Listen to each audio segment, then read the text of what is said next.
What's happening, everybody? Trey here, joined as always by my dad, Sean. And today, reactions to the classics. We got one I'm very much looking forward me too, to. man. We got a Prince top 10 songs reaction, and this list comes courtesy of a suggestion from our patron, Brian.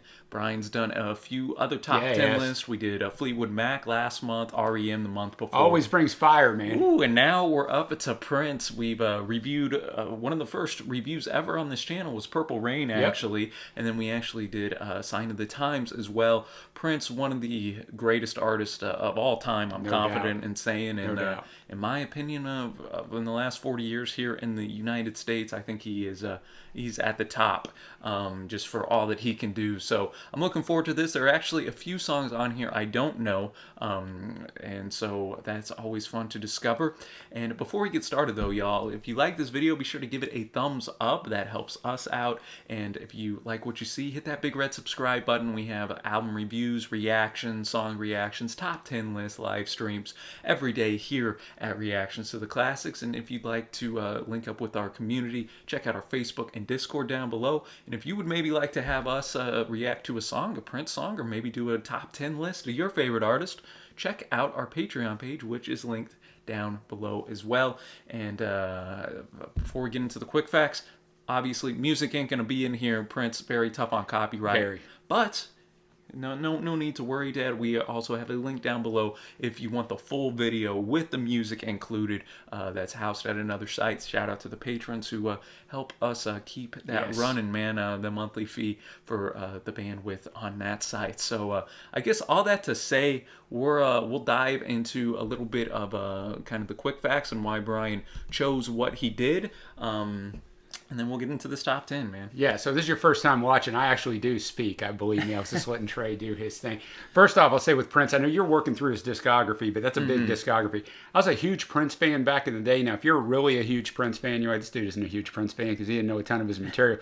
That would be correct. The stuff I knew really well. Thought he was fantastic. I'm going to echo what Trey said. What we're talking about is the best all-around musician. This guy could do everything. He could play every instrument. He could lay down an entire album and did all on his own and never need anybody else. And that's a very rare thing. But Brian brought us this list, and we always let the patrons like, what do you have to say about this? Why is it important to you? So Brian said, so with Prince, I have a far out theory. While I don't subscribe to astrology, I do think a spiritual guy like Prince could, and he is a Gemini. Therefore, I've always thought there to be two Princes constantly at odds with each. One Prince is straightforward, creates wonderfully woven love songs and power hits, and another Prince who exercises his many sensual demons.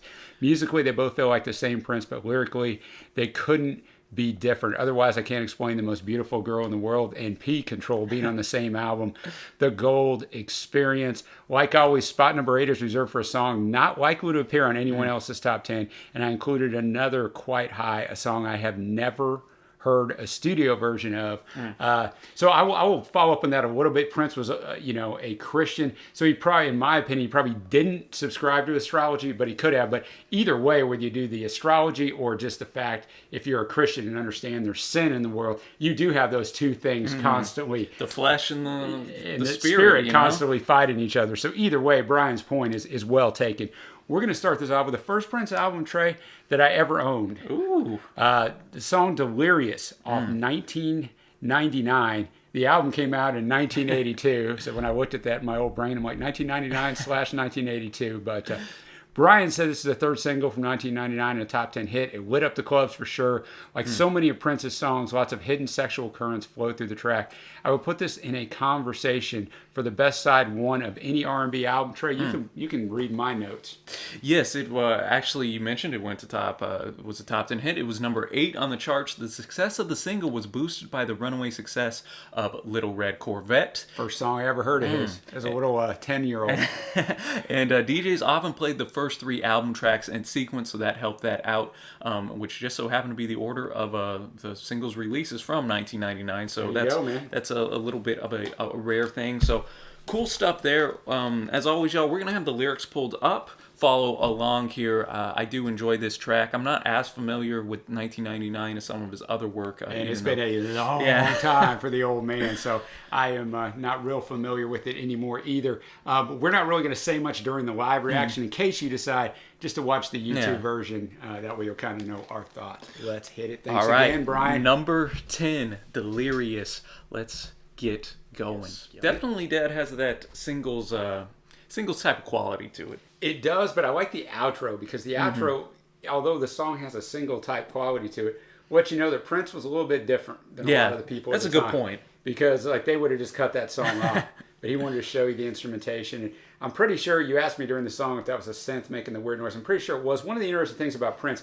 you can program electronic instruments to kind of make all kinds of different custom sounds that you want, and most artists do. But with Prince, he made all the sounds on all the stuff that he produced throughout his entire career just with the stock settings. That's how freaking good this guy was. So that song is, it's a great Prince song. I love the whole vibe of it. I think it works well too. I mean, I don't know if Brian planned it like this, but to start off a Prince list, it takes some of the best, I think, of a Prince, as you mentioned, the instrumentation, the sexually charged lyrics, man, merging that with kind of the funkiness, R&B, rock and roll, all just into just a unique conglomeration that only Prince could pull off, man. And you got lines in here that as we know, Prince very loving, sexually charged guy. I can't stop. I ain't got no brakes. Girl, you got to take me for a little ride up and down, in and out and around your leg. Putting it right there, but veiling it enough to pass the radio. Little 10-year-olds like me listening to it, singing along, not knowing the difference. Yeah. Prince going in, man.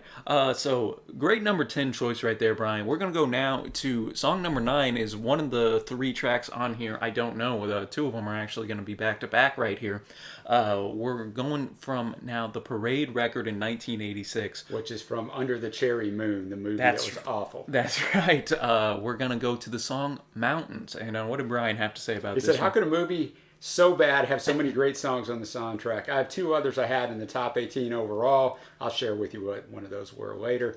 I love how the horns interject in the chorus. I know it was a favorite to be played in concert by Prince as well.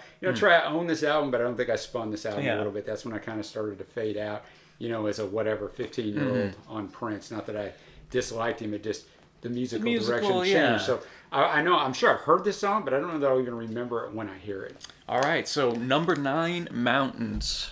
Let's see what Prince has got up in store here. All right, Mountains coming in at number 9. Always fun for me to discover a new Prince track that I hadn't heard before. It's actually, I think the record I'm up to as I'm going through his discography, so it was a good primer there. Do you remember this track, Dad? I did. I don't know it real well, but it's unique in the chorus and kind of the pacing of it once it gets to the chorus. So yeah, I did. As Brian mentioned, the horns in there, so I did remember that. So yeah, it's a good song, man.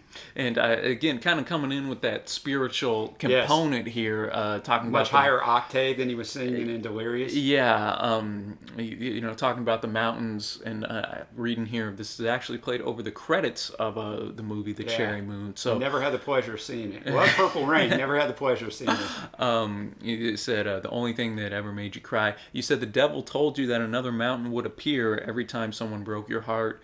He said the sea would one day overflow with all your tears, and love will always leave you lonely. So devil kind of feeding lies, but the chorus, then you get the more positive. But I say it's only mountains and the sea. Love will conquer if you just believe. Oh yeah, and then you get the awesome backing vocals. Yeah. It's only mountains and the sea. There's nothing greater than you and me.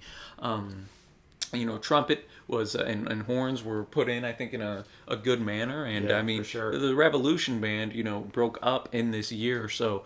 But they were firing on all cylinders until the very end. Yeah, and Lisa and Wendy actually wrote this song with Prince. So, and I like too at the end there, shouting out Bobby on the drum, Bobby Z, and then you hear Bobby. I do like when they do little call outs and shout outs. Yeah, it kind of makes you feel like you're right there with them. Exactly.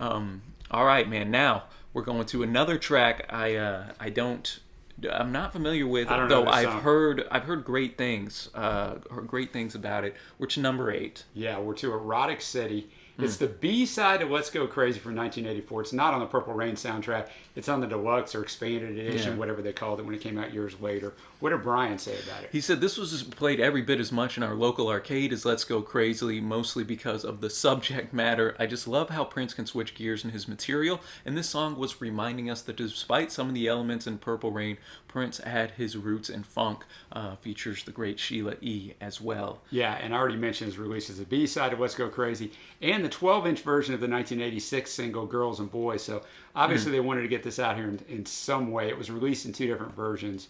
While delivering a speech prior to the induction of the funk collective known as Parliament Funkadelic into the Rock and Roll Hall of Fame in May of 97, Prince explained that Erotic City was recorded directly after seeing Parliament Funkadelic at the Beverly Theater in Los Angeles in 83.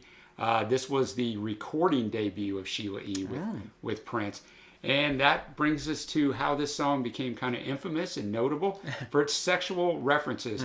Well, we always try to keep it PG-13. With Prince stuff, you're really walking that line. But the use of the word, it begins with an F, and boys and girls, I'll let you fill in the rest of it. But we can F until the dawn. Although people, especially Sheila E., who sings the chorus, have claimed the word is actually funk. I make sure to enunciate, Trey, allowing it to be played on the radio in the late 80s and into the 90s. However, since 2004, the radio version is edited to repeat part A of the hook and omit the potential obscenity misheard in part B because the vaunted FCC, man, they've actually leveled fines against stations that play the song for broadcasting allegedly indecent material. So, what would you decide what you think this thing says? Well, I'm looking forward to this since it was such a big hit, man, and I like how Brian includes these kind of it's the one he said no one would expect. So let's get Erotic City up in here, number 8. Were you familiar with that? Once you get no, not one bit. I've never heard this song in my life, and I'll tell you, if you're listening along on the other site and listening to the music, I'll let you decide for yourself what he's saying there. But I would venture to say that the FCC might have been right. Trey, what do you think? Oh, definitely, man. I love the funkiness, too. You could definitely tell the little Parliament Funkadelic influence on this track, man. And it was interesting at the first verse, very, he put that effect to where it was very deep. But then you get the chorus, you get the more... I guess traditional type of Prince voice. Yeah, that's what I was talking about on the first 2 tracks, a difference in octaves on the voice, and the voice is treated and different on this one too. And it's interesting. Sheila E., man, she made her debut on this, man. I know, I was going to say, what a thing to pop into. I'm like, okay. Which I know she's, been a little bit more conservative than Prince and, the content matter and stuff. But just an outstanding musician in her own right, man. And, again, synth's very heavy, R&B and funk just coming in, very just oozing, obviously, the sexuality in it. I can see Brian, whenever he was saying this was played at the arcades back in the day. I can see why, man. It just kind of is one where you want to get up and groove with it. Y'all don't want to see my dance moves, I'm sure, but Prince has got that fun aura about him and that charisma that just goes through. And again, as Brian was mentioning, as we were, those 2 sides to him where you have a lot of religious themes on Purple Rain, and yet you got this, and you could tell, like I said when it started. Don't you think you can tell the second it starts that this is definitely a Purple Rain, even if you didn't know that was the time period? It totally fits. Maybe with the synths gave me a little computer glue vibe at certain good points as well. But no, this definitely could have been on that soundtrack. Little Darwin Nicky, Tipper Gore. Tipper Gore would have really had a heart attack, man, if this song would have been on there. All right, dearly beloved. Now it is time. Man, we are gathered here today, Trey. Number 7, Let's Go Crazy, the opener to Purple Rain. As I mentioned earlier, y'all, after this video, you can go check out our track-by-track review of that, one of the better records. And also, like, the third maybe album that we ever did, so just have a little grace with this. A little rough around the edges back then. Edges, guys, but we're feeling our way out, And Brian noted that if you need to jumpstart a record of this importance, this is the song you pick. I can't argue with you there, Brian. The listener can begin to imagine what they are in for as the track starts, but once the instruments start to bleed in, boom. Played the hell out of this at our local arcade and pool hall, and I like that Brian put that back to back with, since Erotic City was the B-side to this. Yeah, when it was released as a single, became his second #1 hit on the Billboard Hot 100, as well as becoming a UK Top 10 hit. Common to much of his writing, the song is thought to be an exhortation to follow Christian ethics, with the de-elevator of the lyrics right.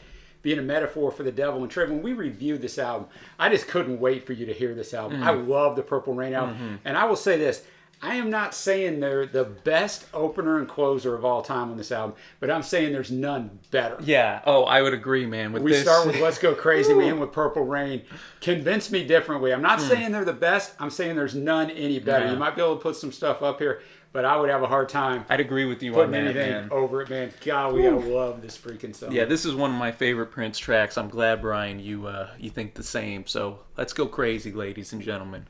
I know you already mentioned this. Talk about an all-time great album opener, man. It doesn't matter how many times I hear this. I still get hyped. No, I do too, man. Whenever I hear those, even that first note, man, I get pretty juiced and jazzed up because I know that Prince is about to take us on a bit of a ride, man.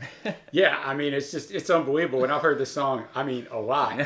Not a lot in recent years, only when we listened to it. Otherwise, I hadn't heard it in, 30 years, but it's just so good. Like, every part of it's good. The intro is absolutely captivating and unique, even now. In one minute, he does more and shows off his charisma than most people do on an entire record. Exactly. And then not only the lyrics and the vocal delivery, but you mentioned, the guitar solo, just the instrumentation's fantastic. It is just That's a why I had perfect song. I had to rep the Hendrix shirt today since I knew Prince was obviously so influenced by him. And yeah, that ending guitar solo, man, just that emotion coming, the coolness. And we kind of touch on this in our review, just the whole religious component of it, especially at the end, saying, hang tough, children, he's coming, because we can't let the elevator get us down, Right, exactly. And it's packed with so much stuff in just 4 minutes 40 seconds, and most other people would fall under everything they try to put in, but Prince, man, he was able to produce everything perfectly. Exactly. One of my favorites. So glad, Brian, you put this on here. Probably a top 3 song for me by Prince. And, I think I'm going to say the same thing. And now we're to number 6. Yeah, Controversy off the album Controversy. We're going to rewind it to 1981. Brian said, Prince never played on Soul Train. It's kind of a tragedy that he didn't, Trey, but it never stopped Don Cornelius from playing his music. It was a song kind of addressing this public fascination with him in all the ways that had nothing to do with music. My first Prince song, Brian says, I was exposed to, and I bought it on cassette early on. Lead single went to 70 in the U.S., considered Prince's breakthrough hit in all places, Australia, where it peaked at number 15. So I bought 1999 through our trusty Columbia Records. There you go. 12 cassettes for a penny, and then run like crazy. They'll never find you. And this was one of the things I bought shortly thereafter. I rewound and went to Controversy. So I know this song. Pretty good pick for number 6. I like the differentiation and time periods that he's going through here. Yeah, I recently listened to this record, and this was actually the standout for me on that. The album version, I believe, 6-7 minutes. We're going with the kind of single version, which is, I think, around 4 or whatnot. Both are great. So let's get some Controversy up in here. Some of my favorite parts in Prince's catalog is in that chorus where it just kind of ups. Do I believe in God? Do I believe in me? I just love what he has to say on this too. I think it was quite a personal track, obviously, for Prince. Yeah, of course, and I think, it has such a different sound to it. I mean, it has a 1981 sound, but even like refined in that. And I mean, I was thinking of, Trey, your Soul Train's a little before your time, but I mean, Brian's mentioned that. Yeah, but I could see this song being played on there. It's just, it's a great song that really shows his differentiation. Even in 1981, he never cared about fitting in with everybody, and just shows the talent, man. So it's a good choice. And just speaking, of stuff he was probably going through in this time. Am I Black or White? Appealing to both of those audiences. We got to remember this is still 81. A black star breaking through to the white mold. Obviously really tough. Him and MJ are the two big ones in the 80s, of course. Am I straight or gay? Just due to his eccentricness, his outfits. Exactly. Oh, he dealt with that the whole time, man. Do I believe in God? Do I believe in me? Two questions I think people got to ask themselves in this life. Their spiritual component and also the physical. Do you believe in yourself and what you're doing? I can't understand human curiosity. Was it good for you? Was I what you wanted me to be? Still, those pressures from people all around you. This is some of my favorite set of lyrics that he ever wrote, actually, just because I think they're, although they are very personal to him, they still can appeal to just your time. Yeah, exactly. You can kind of interpret it and put it into your situation however you want. And some people want to die so they can be free. Again, kind of that a bit of that spiritual component. If you want to interpret that, I do this as a Christian, man. I just really dug this one, man. So now we are to the top 5, ladies and gentlemen, and this is the one that Brian mentioned he hadn't heard a studio version of. I've never heard this tune. I haven't either. We got Empty Room. Yeah, he said you can almost hear Prince's heart breaking, not just with his voice, but with his guitar. It was initially recorded with the Revolution following an argument with Susanna Melvoin, and that Prince supposedly was dating at the time.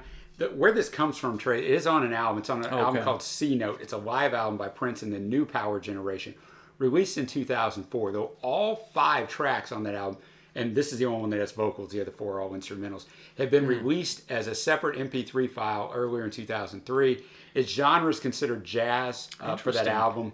And they were taken from the sound checks during the One Night Alone tour. The album was recorded live from the audio console by Prince's concert sound engineer, Scotty Baldwin. Interesting history behind it. Well, if this has a bit of a jazzy influence on it, I'm going to be curious to hear what we got on this. So number 5, Empty Room. Number 5, Empty Room. What an unbelievable track that was. And we were watching the live performance. Wow, man. Just makes you wish you could rewind time and see Prince in concert. Dude, but the guitar on this song, unfreaking believable. Dude, yeah, man, that's. I'm happy you put this on here because what an unbelievable song, Ryan. But I'm also sad knowing that I'm never going to be able to see Prince live. When he chucked his guitar into the crowd at the end, and just that charisma and performance that he has. Unbelievable. Just oozes there. Obviously, guitar work, fantastic, but lovely vocal performance as well. Again, showing his range as a vocalist in this track from the start, where it was a little bit higher than middle. He went down more into the deeper voice. A heartfelt tune about what I'm assuming a lost or a love that's not there anymore. Right. You got the Empty Room now, and Prince would rather just be making some love, man. So all in all, fantastic tune. That's the thing with Prince too. I guess I'll bring up here. He's got so much material, and he's even got so much I've heard in the vaults. Yeah, that exactly. Probably be releasing decades from now, still coming out with some stuff. So lovely track, and number 5, pretty solid right there as a pick. Can't go wrong with that. Now we are to number 4.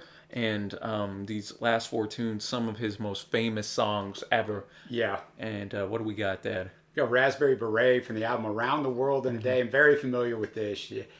Brian said, I really like the arrangement, full of some different instrumentation, which adds the texture to it. In art, we strive to create a picture that has breathable air. This song has that feel to me. It's like you could exist inside of the world created here. It's the lead single, went to 2 in the U.S., 25 in the UK. If I remember right, and I'll look it up, I should have done it in my research. If I remember right, this is the album after Purple Rain. I think it is. 85. Yeah, so there we go, man. So a definite difference in sound already for all of us who were used to Purple Rain. Yeah, I think I did a little review in here. That's what I thought in my little mind. The chronological stuff with this. Like, Controversy sold 1 million albums. Okay, and then 1999 sold 4 million albums. Then Purple Rain sold 13 million albums. Then this album, Around the World in a Day, sold 2 million albums. And of course, Trey, I was alive, obviously, when all this happened. I remember when this album came out, it was a big deal because the sound was so much different. Yeah. And you get it here that the sound is so much different. If you rewind to our number 7 song, Let's Go Crazy, and come to this. I was never a big fan of this album, and I was never a big fan of this sound. I like this song. I don't love this song, but I don't have a long history with this song. It's probably just because as a wee little 15-year-old, it wasn't what I expected, and I was mad about it. So what do you think of this? Of the biggest like Prince songs, that most people know, this would be I'm kind of in the same boat as you. I like the track. I like a lot more of his kind of underground tunes, I guess. Not underground, but you know what I mean. But all that to say, man, it's still fantastic. Still a great song. Fantastic. I mean, we're tune. nitpicking here. It just when you compare Prince to Prince, man, it gets tough. It gets tough, man. But I think Brian brought up a fantastic point about being able to like transverse yourself into this type of world here. I agree. And again, you have the Wendy, Lisa, Susanna's backing vocals, which add that female element that I think a track it comes like in this big towards the end, especially. A track like this needs, with the sexual tension that's there. And again, very vivid imagery, and I mean a raspberry beret. You never think of a beret to be raspberry colored, so just the title itself pulls you in, man. Still a very solid tune to be sure, man. But like you said, Dad, I'm sure this was a little bit of a shocker to some of the folks coming off of Purple Rain. But it was. Prince was never one to stay in his lane, and now we're gonna go get a little red Corvette from, again, the record 1999 coming in at number 3. Yeah, and Brian says there definitely seems to be a double entendre floating around in the song. I could see how it would have that appeal to the younger crowd who are always looking to sneak one in on their parents. Still, you can feel all the soul, funk, and disco elements coming out in this track. My favorite from 1999, and I like so many songs on that album. Trey, this is my first introduction. Oh, there you go. To Prince. This was a song that started off for me. Released as a single. The song was his biggest hit at the time. His first to reach the top 10 in the U.S., number 6. Rolling Stone has a song number 108 on the 500 greatest songs of all time. The guitar solo is played by band member Dez Dickerson. Was ranked 64 by the readers of Guitar World as one of the 100 best guitar solos of all time. And Prince got the idea for the track when he dozed off in Lisa Coleman's 1964 Pink Mercury Marauder after an exhausting all-night recording session. The lyrics came to him in bits and pieces during this and other catnaps. So there you go, Prince. Wow, it must be nice to have that level of creativity. This just comes to you. In the song, Prince narrates a one-night stand with a beautiful but promiscuous woman, the Little Red Corvette of the title. Although he enjoys the experience, he urges her to slow down and find a love that's going to last before she destroys herself. A lot of double entendres here with the car and the love making. Unbelievable track, man. This is a fantastic Prince tune, obviously. So let's get it. I mean, that's in the running for like the most kind of single-made, mainstream audience type of song Prince ever released, I think. Yeah, I agree with you. Yeah, 100%. Just because it's so darn catchy. I mean, it still holds up all these years later. It absolutely does, and I think almost all his music does. Yeah, I do too. It's still just so funky, so fresh, so alive, I guess. At the risk of sounding just basic. I mean, this song really just. I mean, I just love the catchiness of it. The chorus, just the sexual energy coming in throughout. Again, kind of like Raspberry Beret, you kind of put yourself in the position that Prince is at, man. So yeah, you still like it like you did all those years I do. later. It's clever songwriting, right? He was smart enough to know that, unlike a few of the other tracks we've listened on here, that he could disguise up what he had to say. And he still leaves her with you got to really slow down. He still leaves her with some good, wise, sage advice. You kind of got to stop doing this self-destruction. So yeah, I think it still holds up. Still love it, man. And the backing vocals just fantastic as well. Prince, though he was obviously a musical genius in his own right, he did so good surrounding himself with talent. Yes, he did. And not only in the Revolution, but in his later group, the Energy, as well. And I mean, we haven't ever reviewed 1999, but there's just so many great tracks. Not only the first 3, but Let's Pretend We're Married's great. DMSR, just a very just funky, dancey track. On the second disc, you have Lady Cab Driver. All the Critics Love You in New York. to release a double album as what your fourth, fifth record, I can't remember, it's somewhere in there, and be able to have it hit like this is yeah, I told you 4 times platinum, man. It's big time. So great choice there, Brian. You can't go wrong with Little Red Corvette, and you can't go wrong with song number 2 on this list from Purple Rain. What do we got, Dad? We got When Doves Cry, and Brian says hard to believe it's the first #1 single on Billboard. Brian says I think it's the second best written song in my opinion, behind #1. The one thing that stuck out to me the most is that the song has no bass line. Another cool bit of info is I can remember that MC Hammer sampled it on his song Pray. As Brian says, the lead single was #1 for 5 weeks. He was asked by director Albert Magnoli to write a song to match the theme of a particular segment of the film that involved intermingled parental difficulties and a love affair. The next morning, Prince had composed 2 songs, one of which was this song. It was inspired by his relationship with Vanity 6 member Susan Moonsey. Top selling single of '84, #1 on the Billboard year-end Hot 100 singles of '84. 52 on Rolling Stone's 500 Greatest Songs of All Time, and according to Acclaim Music, it's the 29th most celebrated song in popular music history. He wrote and composed this after all the other tracks were complete on Purple Rain. Interesting little tidbit there. In addition to providing the vocals, he played all the instruments on the track, a thing he was known to do quite a bit.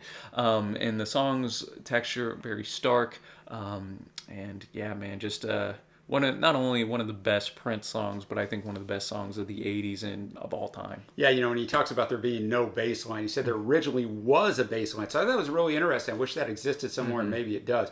But after a conversation with singer Jill Jones, he decided that the song was too conventional with it included. And I'll tell you, Trey, this was the song I heard, right? This is the first single after coming off 1999 that made me a big Prince fan. And this song is definitely stark, as you mentioned. And I didn't really like it. I mean, it was his biggest hit. Yeah. I never felt the vibe of the song. I like it now, but I still never fell in love with the song, even though it is one of the most celebrated songs. Yeah. I like almost every other song on Purple Rain more. I know it makes me weird. I'm just being honest here. I like it though. We got to bring the honesty. Such a stark difference, but it is absolutely a fantastic song. I mean, I recognize that. All right, well let's get rocking, and then we'll be to #1, ladies and gentlemen. When Doves Cry, coming in at #2. Just a track that is very hypnotic. Its melody just it is. That's a good way to put it. Yeah.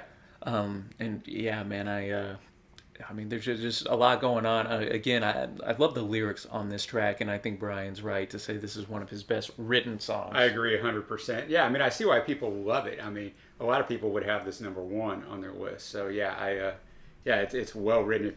If you've seen the movie, I can picture the scene, when I was talking about it was written for a particular scene, I can picture that. So. And I just like the concept too, the imagery there of a dove, which is a peaceful, obviously bird and whatnot. Why do we scream at each other if this is what it sounds like when doves cry? You don't picture doves being in pain or crying or whatever the case may be. So man, I just love that. I love maybe I'm just too demanding. Maybe I'm just like my father, too bold. Maybe you're just like my mother. She's never satisfied. So those are some of my favorite lyrics by him. Just right there. I agree. Me too. Just kind of showing the generational type of stuff, and the keys coming in perfectly. Guitar here is unbelievable.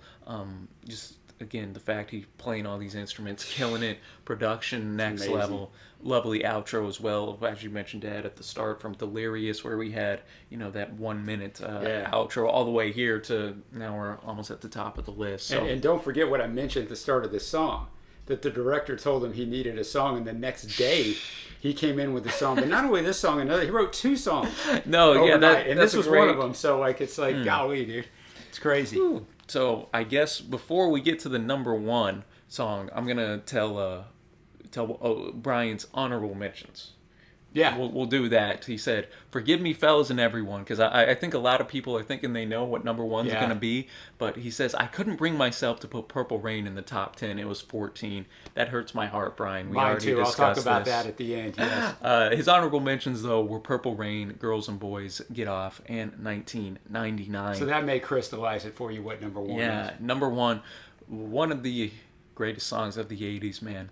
We got the title track to 1987's double album, one of the greatest double albums of all time, Sign O' the Times. Ooh. Yes. And Brian said his best written and most socially relevant song, in my opinion, no question about that. Purple Rain is by far his best album, but Sign is a close second and contains the best song. I thought it was also very interesting in the use of instrumentation, or rather, the lack of a ton of it. Lead single, 3 in the U.S., 10 in the UK. This is the third song in a row that's on the Rolling Stones 500 Greatest Songs of All Time. It's number 304. Prince performed all vocals and instrumentations on the song. It was reportedly written and composed on a Sunday, when Prince usually wrote his most introspective songs. We actually did a full album reaction to this. That's up in the channel. So that means we sat there and listened to the entire album track by track, and then gave our thoughts to it afterwards. So check that out on the channel as well. Yeah, this one's special, man. It is. Just, I'll give my thoughts at the end, but what a tune, and number 1 on Brian's list. Let's enjoy some Sign of the Times. There you have it, ladies and gentlemen. The Prince Top 10 list, according to our guy Brian. Sign of the Times coming in numero uno. And yeah, just what a set of lyrics. What a set of lyrics here. Just like When Doves Cry, man. There was a great 1-2 punch. Yeah, it covers everything from AIDS to drug addiction that turned into heroin addiction, to his sister killed her baby because she couldn't afford to feed it, and we're sending people to the moon. So to the space and all that stuff as well. Because the point is this, that we have all these things going on, but we can still do all these things that seem a little frivolous. If you're a NASA guy, I apologize. But so I would love if Prince was still alive today and in his prime, to hear what he would write about today's times, Trey. Oh, definitely. Yeah, it's crazy how this still applies so much to our 2020. And it was a controversial thing, man, when he wrote this thing. It's fire. But once again, it's another way that Prince didn't care. No, exactly. He was his own man from the very start. For You, and all the way up to his last record. He did things his way. And I think he had the mindset, for better or for worse, I'm going to come out here, I'm more talented than pretty much anybody else in music, and I'm going to do what I want, and if it doesn't work, well, hey, that's on me. But the vast majority of the time, Prince, it worked out for you, just like here. I love especially the delivery of the lines here, and just that backdrop of that drum beat and kind of the synth or whatever that electronic stuff is in there. Very hypnotic. Again, that melody just gets you kind of entranced into what he's saying. I love that in September my cousin tried Reefer for the first time. Now he's doing Horse. There's a little bit of a pause, and then he delivers kind of the gut punch. It's June, so he went from smoking weed to doing H in less than a year. Yeah, exactly. So just the crazy times that we all live in, man, and it still has that relatability all the time. For sure, man. So now that'll give us an opportunity to say our favorite tracks from this list, man. I'll let you go first, Dad. All right, I think for me, I'm going to choose ones that I was very familiar with, and that's kind of the cop-out, but I'm going to go with Let's Go Crazy. That'd be one of mine, yeah. Little Red Corvette, and Sign of the Times. Sign of the Times would be one of mine as well. I would have had, I'll put in my 2 cents worth. As Brian's list, it very well may be better than mine. I would have had 1999. That's a great one. I would have had I Would Die for You. I would have too. I love that track, man. And I would have had Purple Rain. So I would have had those 3. But I don't have the knowledge of his catalog like Brian does. So, he's heard these other songs several times, and they're not bad choices at all. But that's my 2 cents worth. John. Well, and I mean, I think with an artist like Prince as well, you could have, there's so many tracks that could be in the top 10. Yeah, and you could do like an 80s list and 90s list. Yeah, for sure. No, definitely, man. So for me, I'd have Sign of the Times, Let's Go Crazy, and... dang, I have to put When Doves Cry. I mean, I know these are all basic picks. I know, but they're great for a reason. I'll give a shout out as well to one I didn't hear, Empty Room. I thought that was fantastic. Yeah, that's my honorable mention. Especially with the live performance there. Really liked Erotic City as well, and thought that was great. So man, lots of fantastic tunes up in here. Of course, you were going to have that on a Prince Top 10. Want to shout out Brian yet